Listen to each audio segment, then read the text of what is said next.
Hey philosophers, this is going to be our first video to prepare for our readings in the class, and I'll do my best to give you preparation for each of them. And I know after a few weeks you will believe me. Maybe you don't believe me now, but really my main goal in the class is to help you learn how and to practice being in good conversations with other people in a way that everyone involved learns something. And what we learn is really up in the air. We'll find out. It'll just be a result of whatever kind of effort we all put in. Different kind of class, but you'll do fine. You'll do very well in this class if you just remember that. So, the first text we have is one of the most famous texts in the history of Western writing, not just philosophy, but really all Western writing. It's known as Plato's Cave. And Plato was a philosopher 2,400 years ago, 2,300 or so years ago, who was a student of Socrates, a man who walked around, never wrote anything down as far as we know, and who talked to people, criticized them, asked them lots of questions, and eventually was put to death by his own people, the people of Athens, because he was just causing too much trouble asking questions. Plato was one of the young men who walked around and followed Socrates, and he devoted his life to writing down the ideas of Socrates in dialogue form, again, in conversation form. So the great majority of Plato's books are dialogues between Socrates and other people of his time. We don't know how accurate these books are. We don't know. Certainly, we know that Plato was not a journalist. He wasn't just there recording everything. He didn't have any video cameras either. So to what extent Plato sort of invented the conversations and to what extent he recorded them, we really don't know. And it doesn't matter for the purposes of philosophy, because we're interested in the ideas, whether they came from Socrates or Plato. It ultimately won't matter as much to us. So this little story, Plato's Cave, is an allegory. As you know, an allegory was the 40th Vice President of the United States, Bill Clinton's Vice President, Al Gore? No, an allegory is a story about something.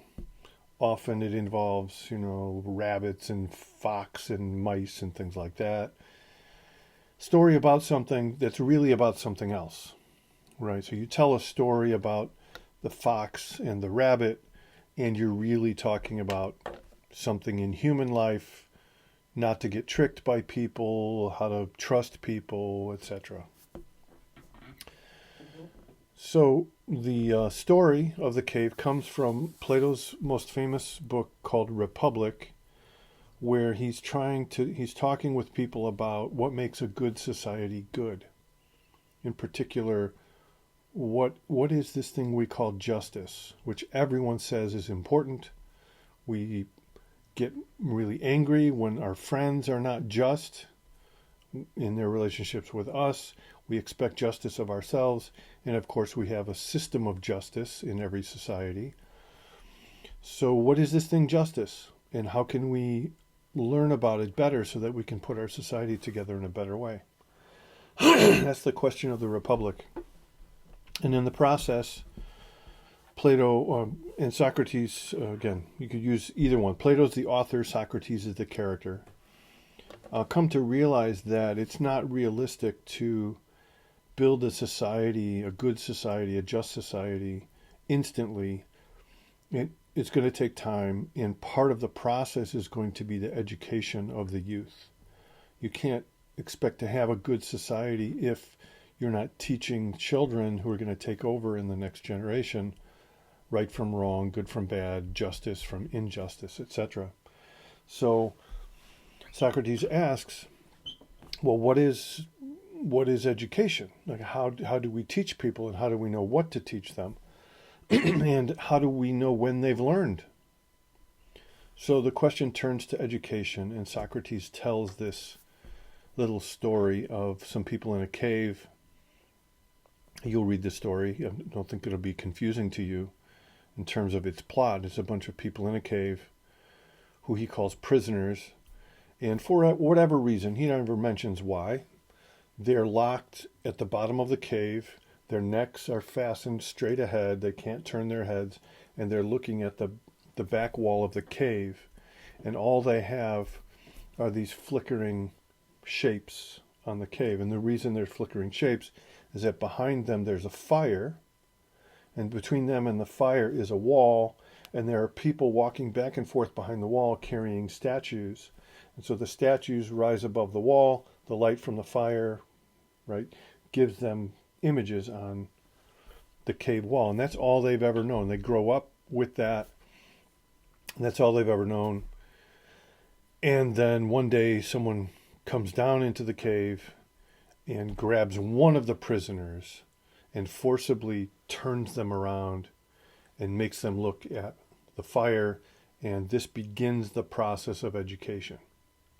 And eventually they move out of the cave and they confront the sunlight, but only indirectly because it's very strong, etc. You'll read the story.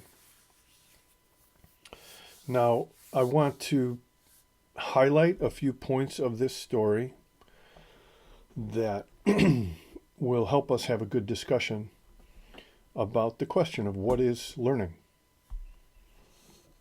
You're all students. You're all in the process of learning right now, so a very relevant question. Imagine a society that put together an educational system, we call them schools, right? And said the goal of our education system is that at the end, students will feel that they have learned something. Or the goal of our educational system is that at the end, students will believe that they have learned something. I think all of us would pause and say, well, yeah, we want people to feel that they've learned. That's true. We want people to believe, but only if they've actually learned, right? I mean, it's possible for people to believe that they've learned something when in fact they haven't. Certainly possible for people to feel that they learned things and that they know things when they actually don't. The goal of an educational system should be learning. But it is possible to believe that you've learned, believe that you know, when in fact you don't. It's possible to feel smart, to feel educated, and in fact, when you take a test, you realize I really don't know that much. So what's the difference between believing you know something, believing you learned something, and actually knowing it and learning it? When you have really learned something, you also feel like you've learned it. You also believe that you've learned it. But that's because you've learned it. When you haven't learned it and you feel like you've learned it, it's the same feeling. So what's the difference between actually learning and just believing that you've learned? For Plato, this is a real difference. It's not just an illusion. It really is true that we can learn and that learning is different from believing. So, a couple points about this story. Notice that it's a story of progress. It's literally a journey in the allegory. It's a journey from the bottom of the cave all the way out into the world. And not just into the world, but then to see nature, and then to look up at the stars, and eventually to look at the sun, which represents the source of everything. So it's a physical journey in the story, and that is meant to represent education and learning as a kind of journey where you can make progress. So some of the questions I've given you for discussion have to do with, what does it mean to make progress in learning? What does that mean? If you're a historian, if you're studying history, what does it mean to make progress in history? And not only progress, but it seems like in the story, the prisoner goes to new levels of knowledge. So they're not just adding more facts and information, but they're somehow getting to a new level of understanding, of knowledge. So what would that look like as a historian, to understand things at a new level, or as a psychologist, or in a relationship that you're in, right? Or in sort of any career that you're in? What would it mean to understand things at a new level? So the story implies you can make progress in knowledge and learning, and that progress comes through understanding things at new levels. What would that mean? But both of these are pretty clear that there's a difference between being at one level and being another. That we can't just say they're different, but one is actually a better level of knowledge.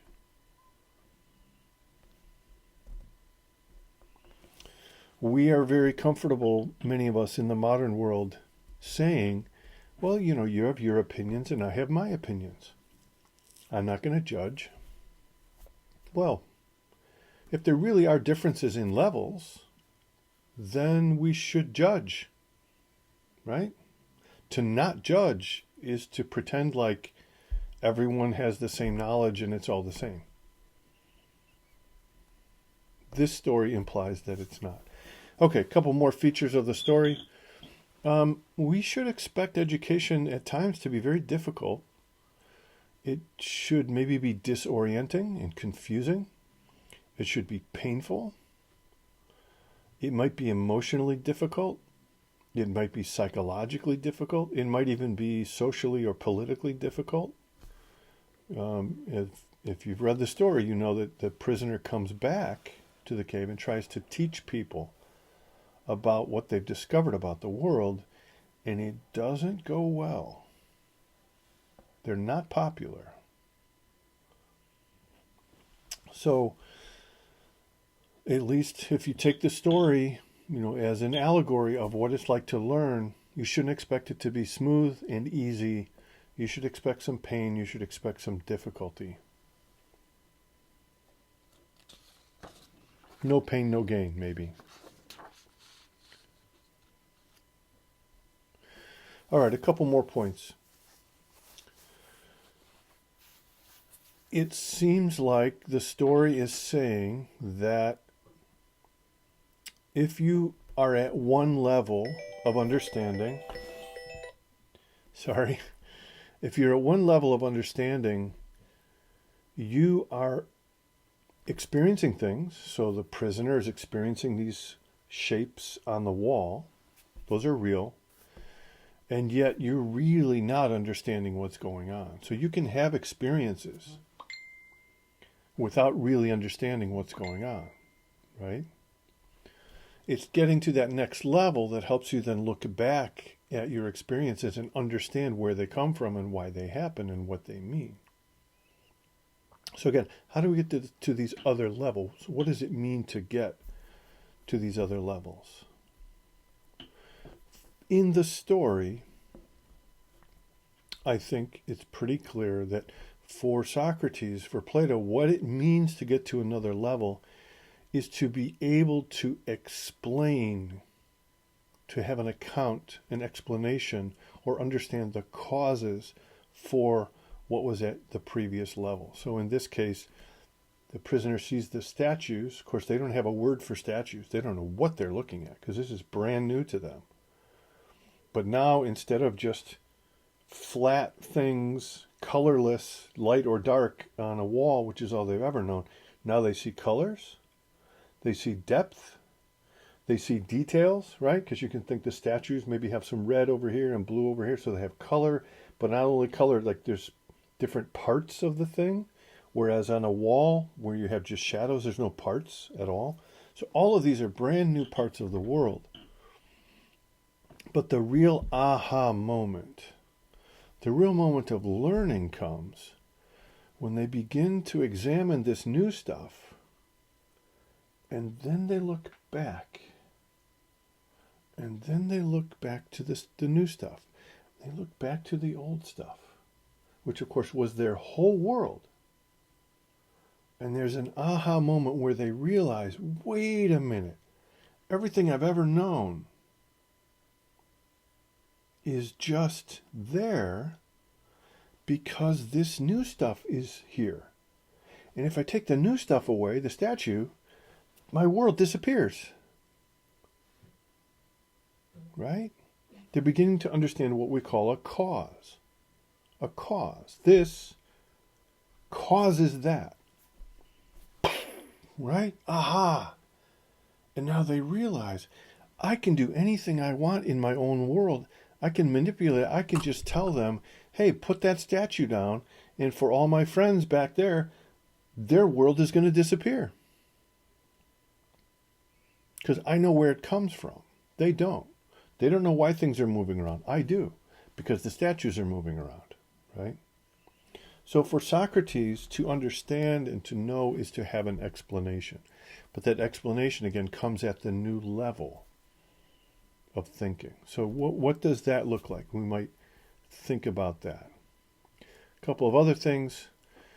The story suggests, I think, very, very strongly that we can experience the world. We can have names for it. We can build a society around it, because there's a whole cave society going on around the shadows. They have contests to see who can identify the shadows quickly. We can have experiences without understanding what's going on, without understanding what it really is. We can, as I suggested earlier, believe that we know when we don't really know. It's possible for us to be profoundly ignorant of what's really going on. And it's even easy to get comfortable sometimes, feeling, believing we have enough, we know enough. So, education is going to be a process of somehow moving from a comfortable condition where you are living in the world. It's fine. And yet, because you believe you understand it, you stay ignorant of it. And it's only someone pulling you out, making you uncomfortable, challenging you, making you think about and ask questions.